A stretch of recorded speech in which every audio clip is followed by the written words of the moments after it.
More than half of the 100,000 people attending each weekend are on a payment plan. We have Chris and Eddie's Smash Burger. So this right here is a $29 burger. In case anybody's wondering how car camping is going at Coachella.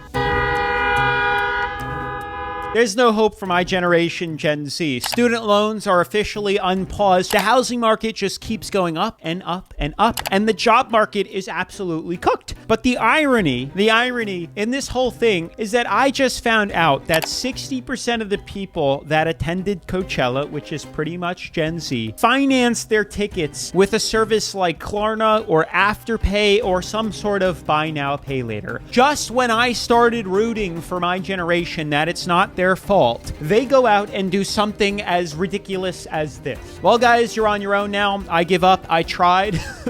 And if you guys happen to have any stories about buy now, pay later or opinions on this whole Coachella extravaganza, definitely make sure to drop them down in the comment section below. Otherwise, take a deep breath and let's get right into today's episode.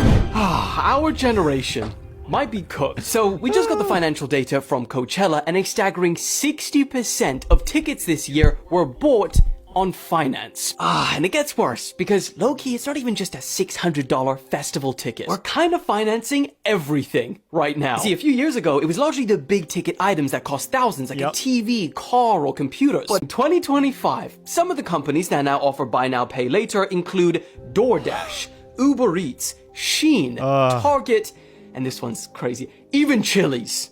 Do you notice a trend here with all those stores that they just listed? Like, it's all crazy luxury and like ultra consumer stuff. You know, you got Chili's, which is ultra highly microprocessed foods that is meant to make your brain go on overdrive and stimulate your natural, craving for sugary things to just consume it. And then you have Shein, which is consumerism's final boss of shopping, where they are just mass producing all this stuff made out of polyester, just plastic junk. Nothing is actually of value and it all falls apart. And it's just getting people to mass buy everything and anything. Target's kind of doing similar things there too, but just take a look at now we're able to finance all this crazy fast-paced junk that nobody needs. Chili's. Bro, how are we getting into debt over our dinner? But it might not all be our fault. You see, usually when there's a cost of living crisis, people have to tighten up on unnecessary spending because you're kind of forced to choose between rent and a festival. But the Coachellas and the Ubers of the world, they put their heads together and they said, how do we still make money? So they said, okay, you can't afford $50 on dinner tonight. So how about we do just $5 over 10 weeks? And it worked. And it has worked. Yeah. Well, by 2023, more than half of Gen Z in the US used BNPL services. In 2024, the US spent more with BNPL than the top 4 countries around the world combined. And by 2027, it's projected $450 billion will be spent this way globally. Insane. But debt is debt. And now only 26% of Gen Z believe that they'll own a home by age 35. So the question is buy now, pay later just a trick to get us to spend money we don't have? Or a genuinely convenient tool that allows us to survive through a cost of living crisis? So I think this is crazy, but you guys told me to read a book called Atomic Habits. It's an excellent book. And I just wanted to read you something quickly from it because I think it has a lot to do with what we're talking about right now. Humans are also prone to fall for exaggerated versions of reality. Junk food, for example, drives our reward system into a frenzy. After spending hundreds of thousands of years hunting and foraging for food in the wild, the human brain has evolved to place a high value on salt, sugar, and fat. Today, the modern food industry relies on stretching our Paleolithic instincts beyond their evolutionary goal. A primary goal of food science is to create products that are more attractive to consumers. So basically, what this is talking about is that these strategies enable food scientists to find the bliss point for each product and the precise combination of salt, sugar, and fat that excites our brains and gets you addicted, coming back, which is exactly what all these companies are doing. The fast fad consumerism of Shein, the junk food like chili, are just constantly coming up with ways to give you access to this sort of reward system because they've studied your brain and they know how you work better than you know yourself. So it's incredible to see. And, kudos to these companies for figuring out a easier alternative to get you what you want. They realize that the paywall is becoming too expensive for you to get your reward, so they've just made it easier. They've completely cut out that feeling of your brain naturally telling yourself, oh, I can't afford this. I can't afford to go out to eat today. I can't afford to buy those clothes.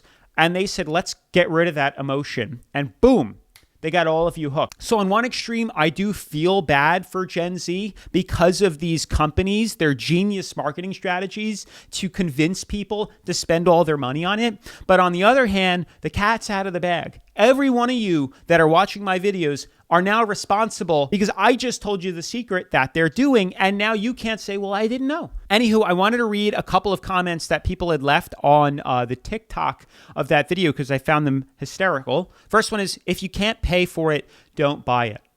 If only people lived by that rule. Live below your means. Spend less than you make. Everything would be totally fine. But with the constant push of credit in America or all over the world at this point here, with the constant thought of, oh, if you get $1, you can spend $1.50. Now everybody is going broke with the instant gratification that we're dealing with. And I love how people are passing the blame because I thought it was everywhere, but everyone's like, our generation, no. American generation, yes. So apparently this is huge in America. The consumerism in America is atrocious. And all these other countries are making fun of us for how insanely addicted we are here. Maybe there's less regulation than in the EU or something. Again, only in America. Pay student loans. No. Buy Coachella tickets. Yes.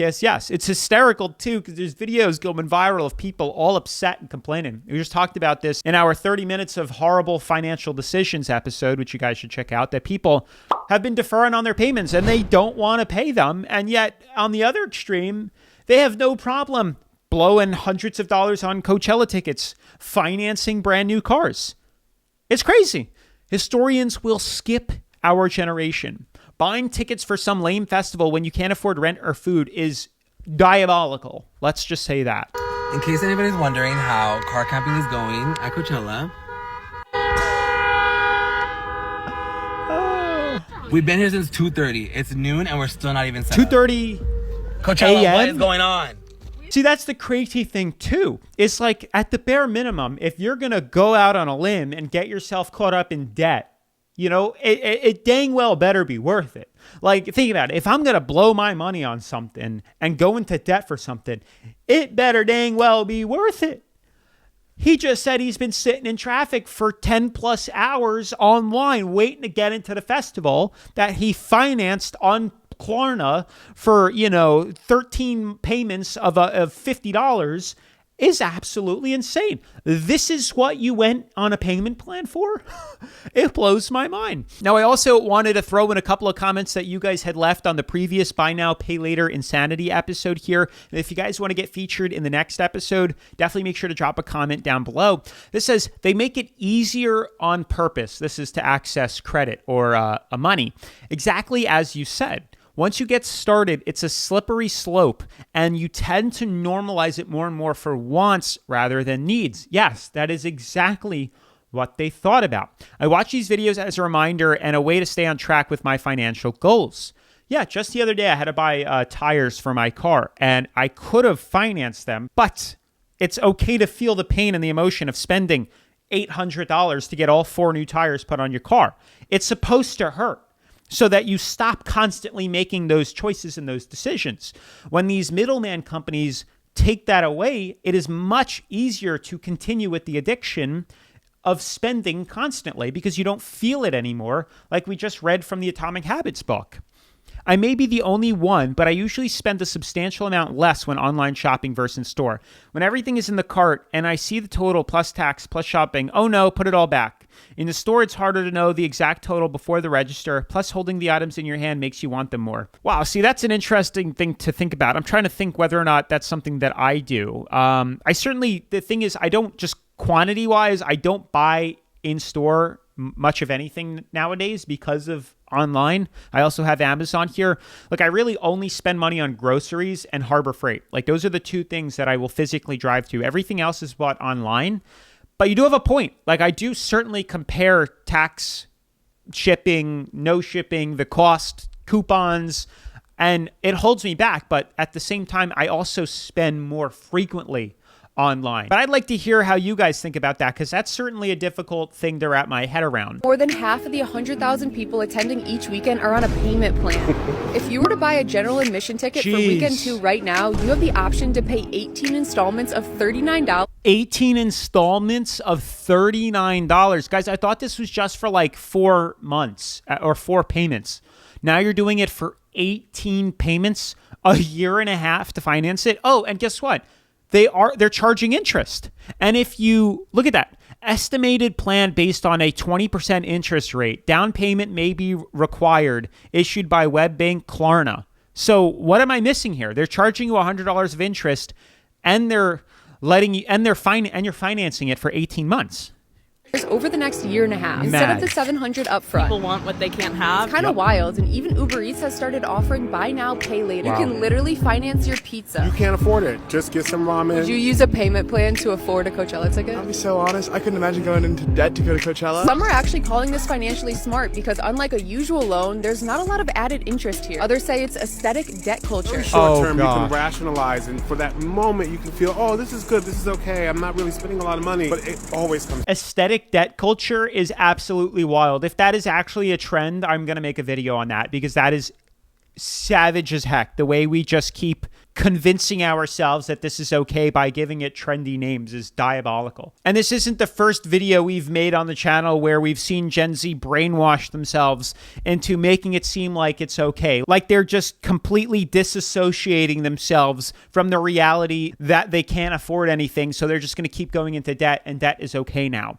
Totally get it. Experiences over savings, right? But got to be careful with those payment plans can spiral out of control fast. There's monthly fees about everything, phone payments, credit cards, and others. This isn't new. They're dragging it. But low key, it is new to be financing certain. Now we're financing everything. Yes, the idea of monthly payments and monthly fees has always been around, but it has never been this easy to, grasp and get your hands on. It's like everyone and their mother is getting approved. With caramel syrup. $42 latte at Coachella. I would like oat milk. Yes! I can do that. 2, please. Thank you. We are getting a Coachella coffee. It's going to be this. Wait, and we want a largest. Did you get a large? There is only one size. Why? It's all adults. Dope. Got it. That definitely is the most expensive latte I've ever gotten. All right, Coachella coffee taste test. Tastes so average, but because I'm here, it was, oh my God, best coffee I've ever had in my whole entire life. Wow. Oh my God. Yeah. Thank you. Try it. I'd say low to your mid. That's exactly what I was thinking. Cheers to $42. Cheers to $42. Yeah. Convince me otherwise, but I can't unsee it. These are adults, like people in their 20s, mid-20s and 30s, and just spending money like they stole it. You know what I'm saying? $42 on a coffee, not batting an eye, is diabolical. It truly is crazy. And then going into debt, into a payment plan to attend that concert is even crazier. I remember back in the day having layaway, but at least people couldn't get their items until they made their final payment. I have never done buy now, pay later, but my husband has. It makes me nervous, but thankfully he always pays on time within the time range. After talking to him about finances, he has agreed to stop. Yeah, it's just a bad habit. Maybe in a dire emergency, if you just have to use it because you're just trying to build up that, emergency fund and you don't have any money, and then all of a sudden, a tire blows and you need to replace your tires, then I get it. But to just make it a habit of using it is not a good idea. It's not a good idea to be borrowing other people's money. It's just not a good habit. You should only be buying what you can afford to have. And if you need to use that service, then you just can't afford it. The only reason people choose to use these services is because these services remove that feeling of guilt that you would normally feel pressing buy now and spending $1,000 or $500 or whatever it is, because you shouldn't be doing it, but these apps make it that much easier, so you do it. Coachella, what the hell are you doing? We have been stuck in line for nearly 10 hours. We showed up here for camping at 3 in the morning and got in line. It's almost 1 p.m. right now. Wow. We still haven't even gone through security, and everyone around us has been here for just the same amount of time. It's 100 degrees outside. People's cars are overheating. They're running out of gas. There are no bathrooms anywhere for us to use. There's staff porta potties people are being denied access to. People who've been waiting there in their car for 10 plus hours. People have literally been using the bathroom behind bushes like animals, and they paid like over $600 to be here. That's crazy. This whole experience has been so disappointing, and it's been extremely dehumanizing. People are pissed. The news is here. People are fighting and cutting each other in line. Someone in my group got sideswept being cut in line, and another woman literally got hit by a car because she was trying to block them from cutting in front of her. This is a complete shit show. I don't know what Coachella is going to do to fix this, but it better be big. This just keeps getting better and better. Not only did they spend $600 minimum on a payment plan to attend this event, but then it's 100 degrees, your car is overheating, people are pooping in the bushes, you're running out of water, you're running out of gas, cars are getting sideswiped, people are getting hit. And you're on a payment plan and went into debt for it. It blows my mind. Coachella just announced their 2026 advance sales starting Friday, May 2nd for only $49 down, and the rest split in monthly payments up until December. Y'all, this is probably the most convenient and affordable way to do Coachella. Last year, we put $49 down and then broke it evenly in 6 monthly payments from June all the way to December. I already know I'm going to go, so I'm going to lock in and get the pre-sale. But if you guys didn't go this year, let me know if y'all trying to go next year. Stay tuned for more festival tips and tricks. I mean, that's a first for me, 18 months. Like, what's going to be the next step? What are we going to see next? Like a 36-month payment plan, 45-month payment plan, 60-year mortgage rates? I'm really curious to see how far these companies are going to push things. Like, where does the line stop? And when will people wake up and realize that they can't keep financing every single part of their lives? When I was a teen, my mom took me to test drive and buy a brand new car. She settled on a Santa Fe, but when she went to close the deal, they would not let her pay cash. Never one to finance anything. We left the dealership and they lost out on a sale. I learned so much in that moment. I don't think my parents or I have ever bought a new vehicle. They get kickbacks from banks. They're always selling people at an interest rate. It's never about the car or the house. That is powerful. Wow, I didn't even think of that. That is crazy. The car's what gets you in the door, but what the dealerships want is to get you on the payment plan and to get you on the interest rate. That's where they make the money. That's absolutely nuts. And we've seen that with TJ Maxx and a lot of other stores too, where majority of their money does not come from what they sell in the store. Like Macy's and TJ Maxx only make a small portion of their money from what they're actually selling you in the aisles. Where they make most of their money is on the credit cards, the interest rates, and the missed payments. That's where they make the most profit from, which is absolutely nuts. Let me de-influence you really quick because, like everybody else, my entire social media feed was covered with influencers, celebs, and even personal friends at Coachella this weekend, and everybody looked like they were having the best time ever. But I cannot stress this enough, social media is a highlight reel. Yep. Switching to voiceover because I can't multitask. Don't get me wrong, Coachella is called the Influencer Olympics for a reason, and those people did have an amazing time. As an influencer myself, let me explain how this works. They got comped VIP passes, pulled cute clothes from a showroom for free, likely stayed at a house on a brand's dime, and had all of their transportation, food, and drinks covered. The only thing that they likely shelled out for was some super cute merch. But the dirty little secret for everyone else is that over 60% of regular general admission ticket holders, the people who actually go to enjoy the festival, they had to use a payment plan to afford tickets this year. A general admission ticket for a Coachella weekend 3 days is around $700, and once you factor in travel, housing, food, drinks, clothes, and merch, you're looking at a couple $1,000s in spending easy. And it's certainly not the ritzy experience you're seeing from the rich and famous. Regular people very literally cannot compete, not just with the influencers, but they don't have the budgets these brands have to shell out on making these experiences post-worthy, which is the whole point. These brands pay for influencers to go to these fun events knowing that they're going to get a bunch of free content out of it. That's why it's worth the investment to them. This is all to say, while it's really easy to get caught up in keeping up with the Joneses, especially now that the Joneses are the Kardashians, financial hardship is not worth that IG pic, I promise you. Coachella lasts a weekend, but credit card debt could last years. Heck yeah, that is a powerful episode. I loved every single part of that she explained, and I feel like not a lot of people realize that, or they get too caught up in social media to realize what's actually going on. We've covered topics like this in our Catching Influencers Lying episodes, which I highly recommend you check out, and we'll be making a part 4 or part 5 to this where I've seen and am going to be exposing certain influencers for hiding or lying about certain trips or things that they've received by not disclosing it. And this is certainly one of those things now. But this is nothing new. Brands have been paying celebrities for years now. Only recently has there been a new wave of promotion, which is building your own personal brand, where these companies, instead of paying a business, are paying personal, influencers, and they get a much more informal and organic kind of review. And it's working really well. That's why it's also important to kind of have a personal brand here. But they can spend a couple $1,000s hosting and putting up these influencers, and people look up to them as role models, and they copy it, and they'll go into tons and tons of debt. And like she said, a minute on the lips, forever on the hips. It's just not worth going into debt over a couple Instagram reels, stories, or Instagram posts if it's at the cost of several hundreds, if not thousands of dollars worth of credit card debt. I wanted to read this article that Forbes put out, and it says Gen Z and young adults are having a difficult time. They are burdened with student debt and are having challenges finding a job. If they can procure a job, it's almost likely part-time and a go-nowhere gig, which I would agree with.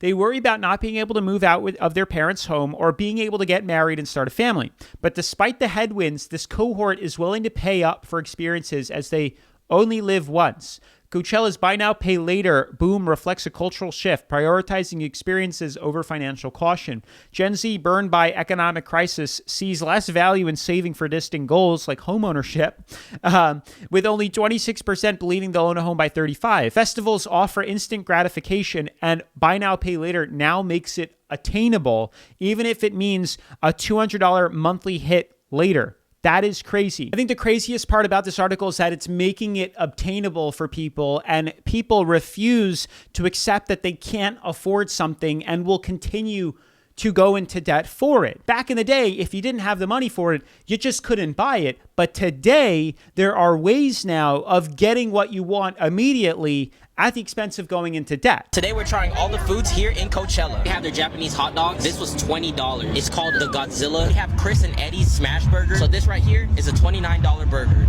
Next we have the loaded kimchi short rib nachos. I got this from the Kogi stand. There we go.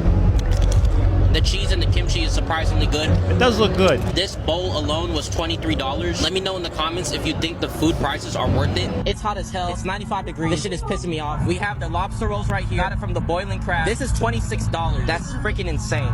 That was the only piece of lobster that he got. And, listen, that food did look good. I'll give it to Coachella that food looked pretty bomb. But $29 for a double cheeseburger is atrocious. That's horrible. Like, you are literally getting robbed going to these places. And I still can't wrap my head around that this is what people are going on a payment plan for. Coachella food review. Guess how much these chicken tenders cost? They're from Chick Next Door, and it was $25 There's no way. for 2 chicken tenders and some fries. Here's what you got. It honestly wasn't that much, but I was starving. That's $26. And let's do the taste test.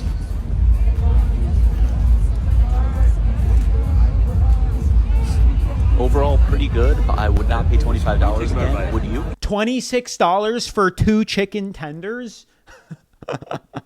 Oh. The shower situation at Coachella is awful. You will have to wait hours in line every single day just to take like a 5-minute shower. And people on TikTok are always posting videos saying that most attendees don't even clean up after themselves. Oh, lovely. So you just feel dirty the whole time. Ironically, for some reason, the crowd at Coachella is always super dead. Like if you look around, it's almost like no one is singing or dancing along to the music, and everyone just has their phone out and is recording silently. In fact, a few years ago when Tyler, the creator, was performing, he walked out onto the Coachella stage and started yelling at the audience for being so boring. Pretty much a situation like this happens every single year because everyone is just there for one reason, to take picture features. Yep. And if you want to know how I know these specific details, it's because I unfortunately went to Coachella in 2018. Yes, it was years and years ago at this point, and I wouldn't say I regret it, but I definitely would not do it again. I ended up spending so much money that I could have probably spent on like a trip to Europe. The Airbnb that my friends and I got was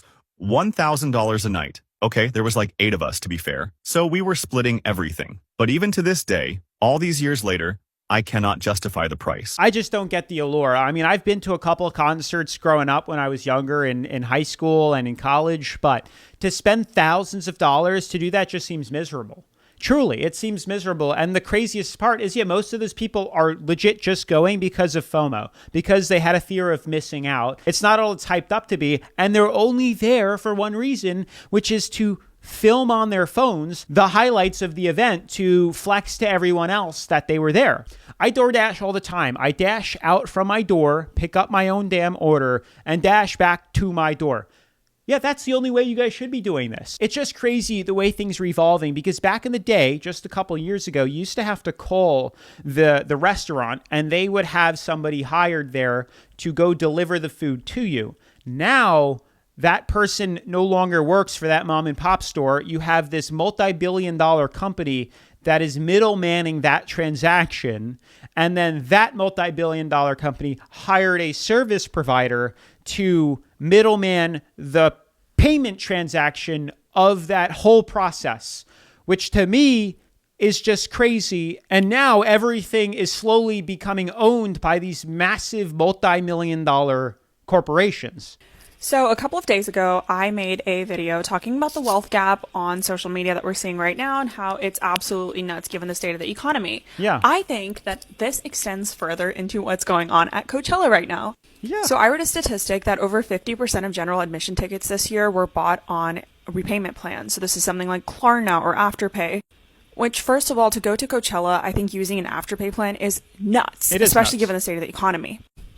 But that's not where it ends. If anybody has been watching the vlogs coming out of Coachella right now for normal people who are in general admission, they have seen the ridiculous lines for showers, the inaccessibility to water, the blazing heat, and the car camping, not to mention the very unsafe for women tent camping. But then on the other end of the aisle, I have seen a vlog by Alex Earl and her friends who private jetted all the way to Coachella, and then were welcomed by the most luxurious villa that I have seen in a while, especially for somebody to go to at Coachella.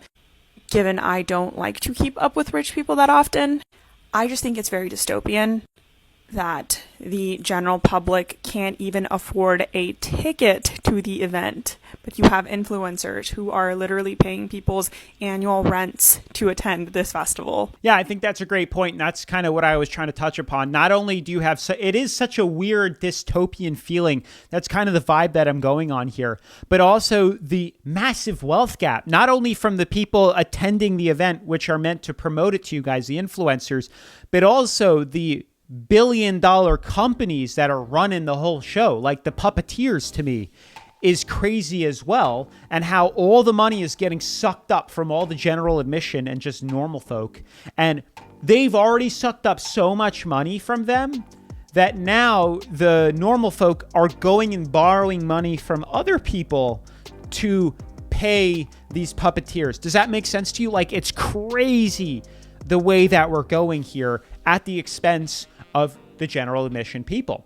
People need to stop blaming how predatory these services are and realize these services wouldn't exist if there weren't people who have no desire to be financially responsible. It's your own fault if you got screwed by this. Schools shouldn't need to teach you that debt is bad. Wow. That is quite the controversial topic. Again, at first I used to blame these companies for being predatorial, but then after watching this video, I blame Gen Z for continuing to go into debt and just being sheep and FOMOing into what these influencers are pushing here. But I don't know. This is a tough question. I think it's a shared blame, I would say. So guys, that's going to be it for today's episode. Definitely let me know your thoughts down in the comments section below. And if you haven't already seen my Buy Now, Pay Later episode, highly recommend you check that one out, as I'll be putting it right after this. Otherwise, make sure to smash the like button, turn on post notifications, subscribe, and I'll see you in the next episode. Peace.